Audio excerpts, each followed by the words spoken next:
Olá, meu nome é Rony Kuzmi, seja muito bem-vindo a mais uma entrevista do Beleza Antirracista, uma iniciativa da Aurolab junto com a Associação Brasileira de Cosmetologia, para a gente estimular os tomadores de decisão do nosso mercado a entenderem o antirracismo como vetor de competitividade e não só como uma oportunidade para criar narrativas fofas, como muito se faz. E hoje a gente tem uma pessoa incrível que é a Josi, que eu já vou pedir para ela se apresentar para a gente começar a nossa conversa. Minha amiga, conta pra gente quem que é você na fila do pão. Bom, eu sou Joselena, sou cosmetóloga, tricologista, especializada em estética de pessoas negras. Trabalho na área da beleza já há 17 anos. Nichei o meu trabalho já há uns 6, 7 anos. Assim, aconteceu quando eu me entendi enquanto mulher negra dentro desse mercado e comecei a nichar e pensar esse mercado de beleza como um todo para nós, pessoas negras. Perfeito. Gente, eu tô super empolgado aqui com esse papo. Minha amiga, pra gente começar, duas perguntas, tá? Primeiro, o que que é beleza pra você? E você se sente representada pelo mercado de beleza? Bom, para mim, beleza tá ligada diretamente à saúde. Para mim, um corpo bonito é um corpo saudável, né, com todas as suas funções ali acontecendo plenamente. Para mim, isso é beleza. Então, para você ter um corpo bonito, você preserva as funções dele da melhor maneira possível. Você otimiza que tudo aconteça nesse organismo, né, da maneira correta. Então, para uma pele ter a sua função acontecendo da maneira correta, ela precisa estar íntegra, né? E uma pele íntegra, a gente enxerga beleza nela, né? Então, para mim, é isso. Beleza é um corpo que está com as suas funções acontecendo plenamente ali da maneira que deve ser. E, para mim, o mercado de beleza não me representa hoje, porque a, a premissa do mercado de beleza hoje é padronizar corpos, né?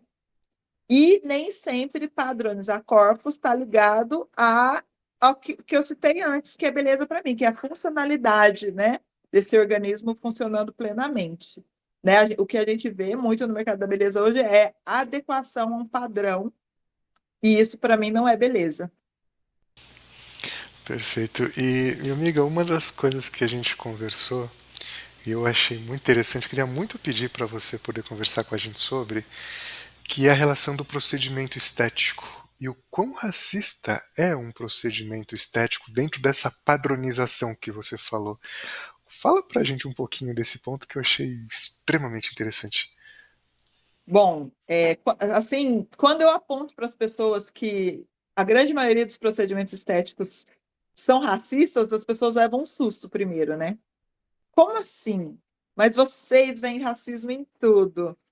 Para a gente entender por que muitos procedimentos são racistas, a gente precisa entender que existe primeiro um padrão, né? Um padrão de beleza que é imposto. E para a gente entender que esse padrão é imposto, a gente precisa entender a construção social do nosso país, né? As pessoas parecem que apagam da memória que o Brasil foi construído com mão de obra de pessoas negras escravizadas, né? A gente precisa lembrar disso. Logo, essas pessoas escravizadas não eram vistas como pessoas, eram vistas como objetos, como seres inferiores, né? Logo, quando se aboliu a escravatura nesse país, e eu digo isso bem entre aspas, né? Essa abolição aconteceu, não aconteceu realmente, a gente tem as consequências disso ainda hoje. Tudo que vinha desse grupo, dessas pessoas, era e é marginalizado, principalmente as manifestações e características estéticas, né?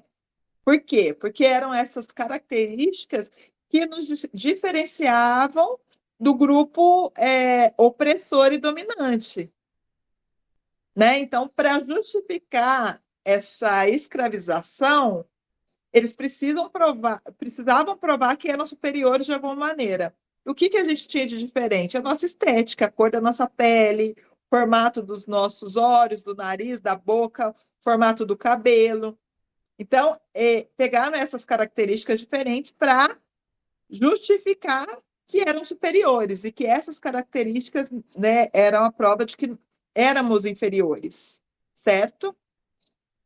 Como essas características eram tidas como inferiores, obviamente elas não possuíam beleza, correto? O que possuía beleza? O que era superior, o que era característico do grupo dominante, né? E o grupo dominante são pessoas brancas, né? Europeus. Nós vivemos numa sociedade que nasceu disso, né? Hoje esse grupo ainda é o dominante, embora não haja mais esse processo de escravização, né? Oficialmente, porque a gente colhe os efeitos, né, desse processo de quase 400 anos sendo escravizados, né? A gente poderia passar horas aqui falando das consequências desse processo, mas a gente está falando aqui do nicho da beleza, né? Então, hoje o mercado vende muitos procedimentos que vão padronizar as pessoas ao modelo de beleza, ao padrão de beleza, que é o eurocêntrico, já que esse é o grupo dominante ainda hoje, né? Então a sociedade vê como belo tudo que se assemelha ao grupo dominante. Nós estamos num país com mais quase 60% da população que não é europeia, é negra, né?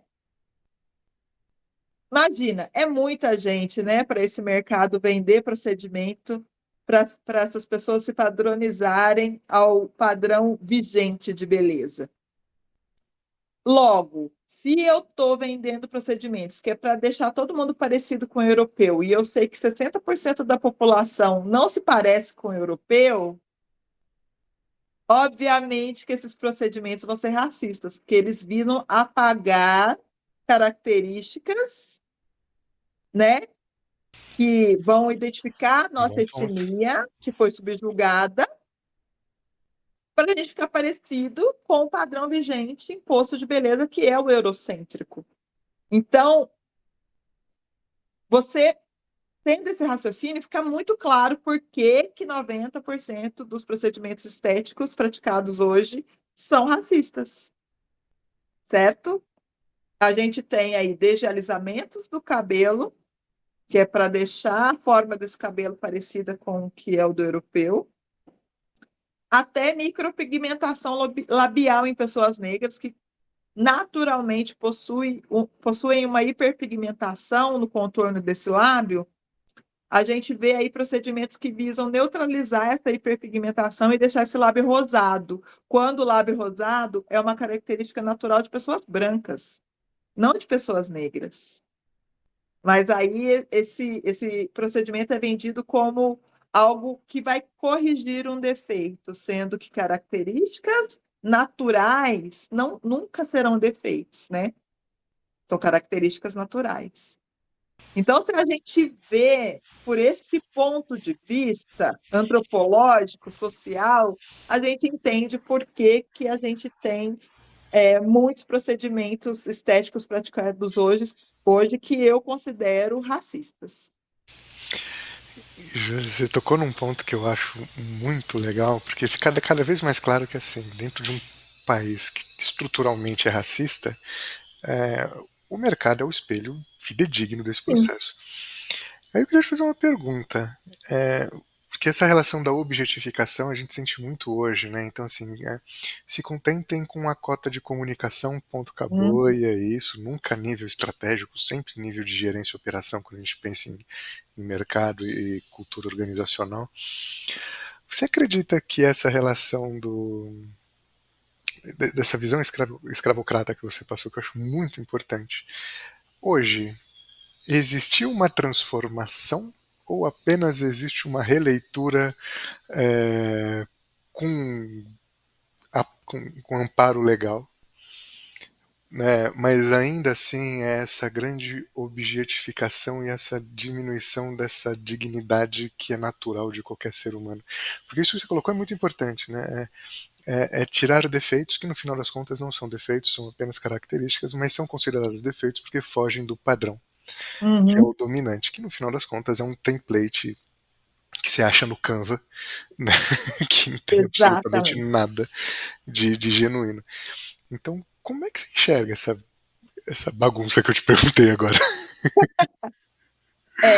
Eu acho que realmente não. É porque seria revolucionário se realmente toda a indústria, toda a sociedade admitisse tudo isso que a gente conversou agora, né?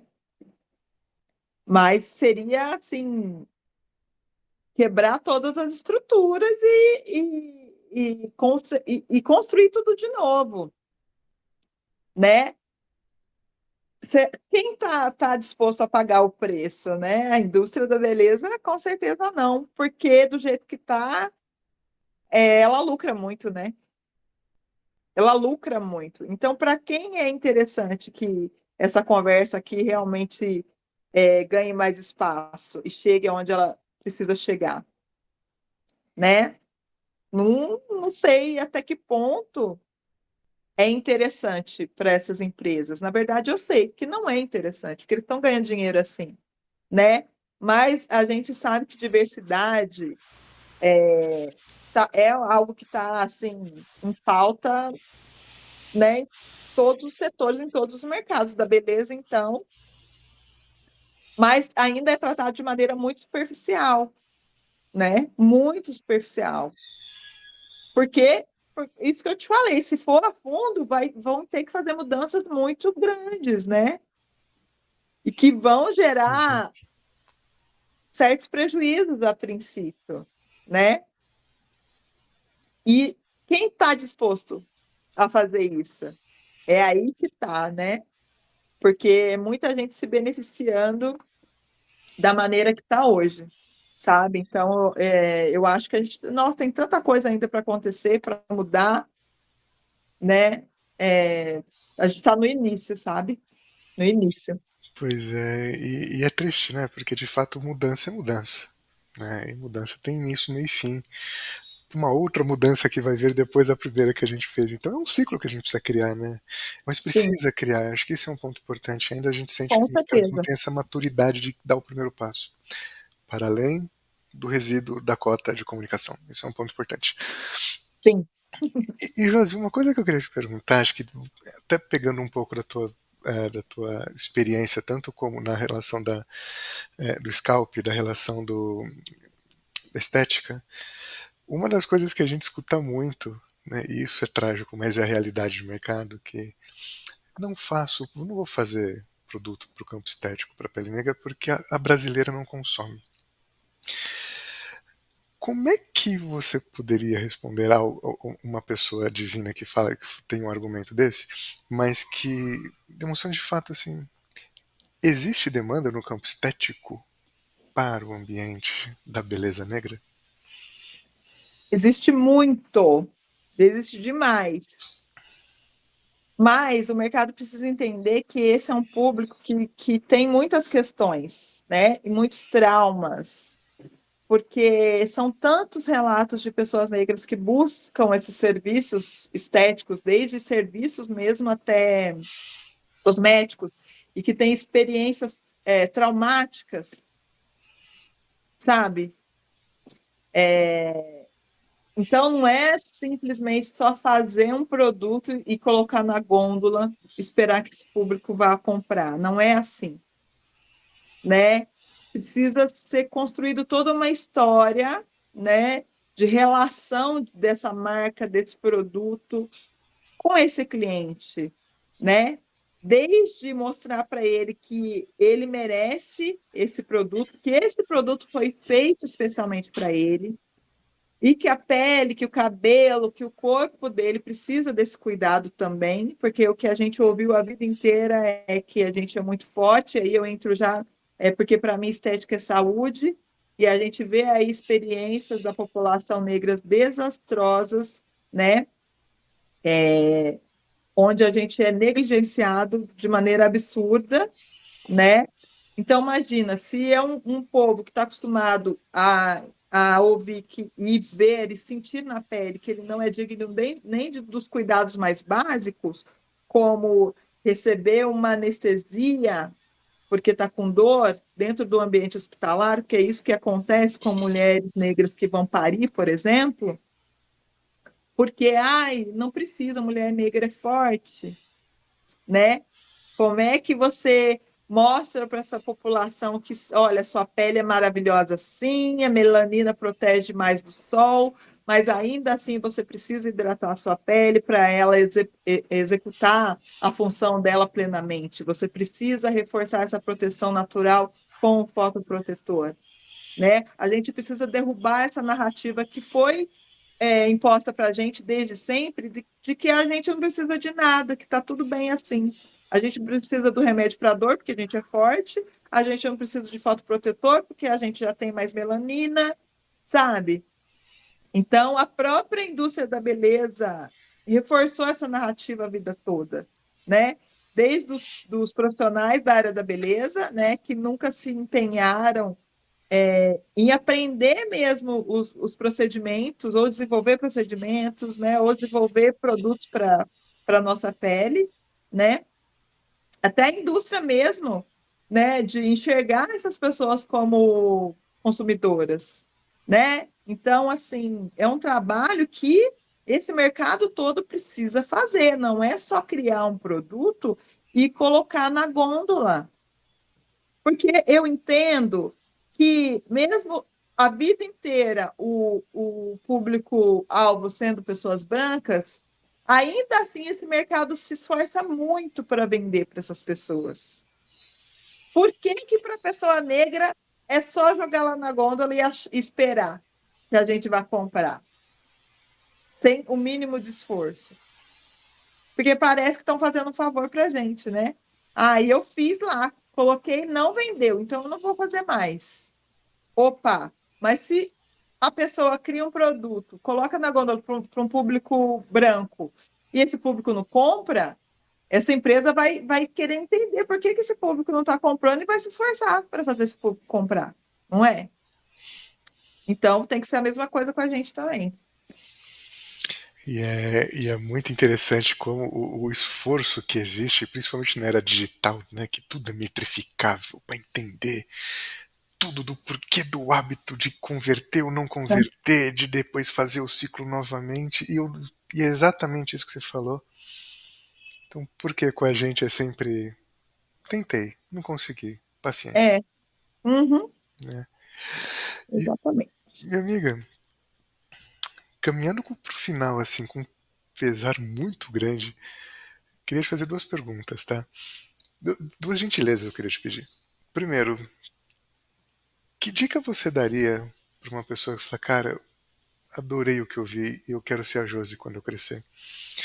Quero ter de fato, sabe, essa leitura tão profunda sobre uma relação de um mercado que muitas vezes dentro do mercado de cosmética a gente esquece que é o estético, né? E existe também uma Sim. dinâmica muito interessante, né? Porque a gente não pode esquecer que beleza é beleza, né? E o resto é Uhum, meios, né? sim. E ponto. Né? A gente acha ainda que mercado, por ser mercado, é Deus, né? Aquela mão invisível que é eternamente invisível, que ninguém vai ideia do que rola. E que puxão de orelha você daria para um tomador de decisão que está ouvindo você e está falando, puxa, mais um mimimi, mais alguém falando sobre isso, blá, blá, blá, blá. E fica super à vontade. Eu acho que primeiro, eu acho desenvolver o raciocínio crítico, que é doloroso, e foi o que aconteceu comigo. Porque eu fiquei nesse mercado da beleza por muitos anos sem ter esse, sem olhar com esse ponto de vista de mulher negra consumidora também, né? Eu não questionava nada, eu só consumia o que me mandavam, né? Até o dia que eu decidi questionar. E aí, o dia que eu decidi questionar, eu comecei a enxergar as coisas realmente como elas são. Então, o conselho que eu dou, e eu falo inclusive nas minhas redes sociais sempre, né, para todo mundo, questionem tudo e todos. Questionem. A gente não tem só que engolir, a gente tem que questionar e aquilo tem que fazer sentido para a nossa cabeça, né? Quando você questiona, você consegue enxergar muito além do que está sendo apresentado para você ali, sabe? Só na tua frente.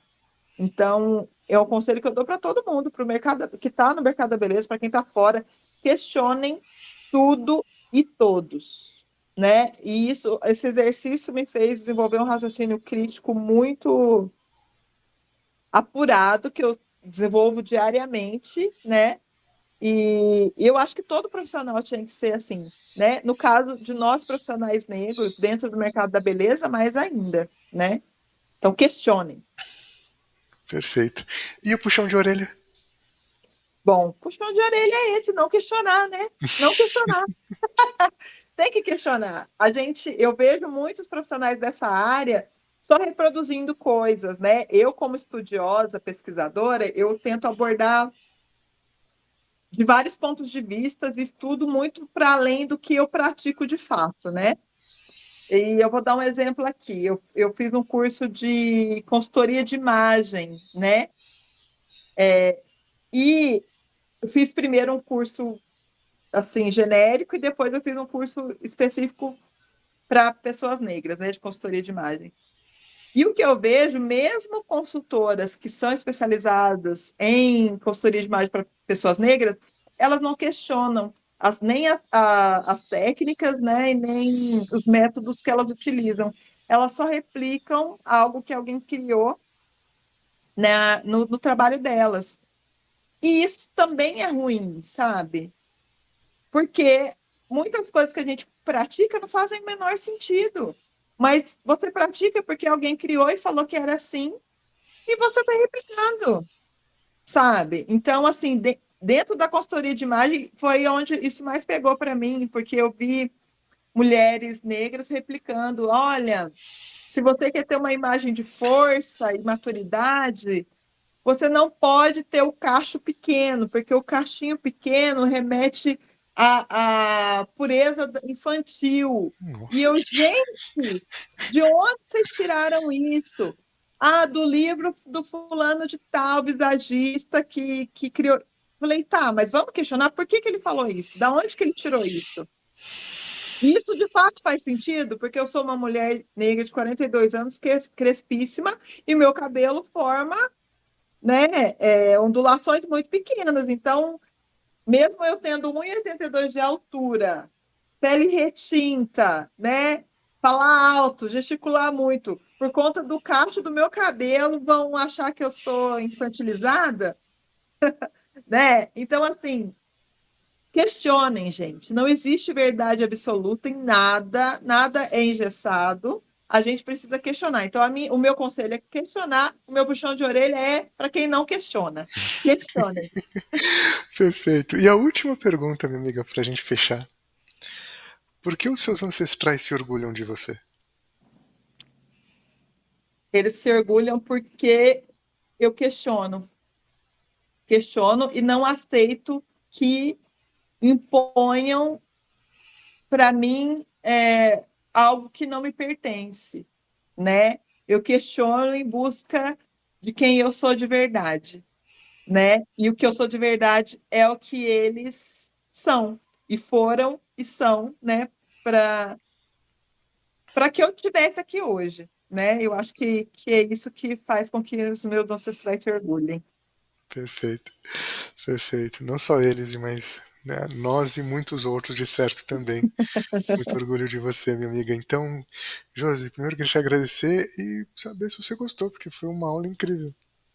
Eu amei, eu amei. Então, eu me sinto muito feliz de ter encontrado, né, você e bater esse papo, porque por muito tempo tudo que eu falava, eu era vista meio como louca, e eu me sentia meio louca. Eu falava, gente, eu estou falando tudo isso e ninguém está me ouvindo, ninguém está entendendo o que eu estou falando, né? Então, quando eu encontro um lugar em que a minha fala é entendida e acolhida, nossa, isso é.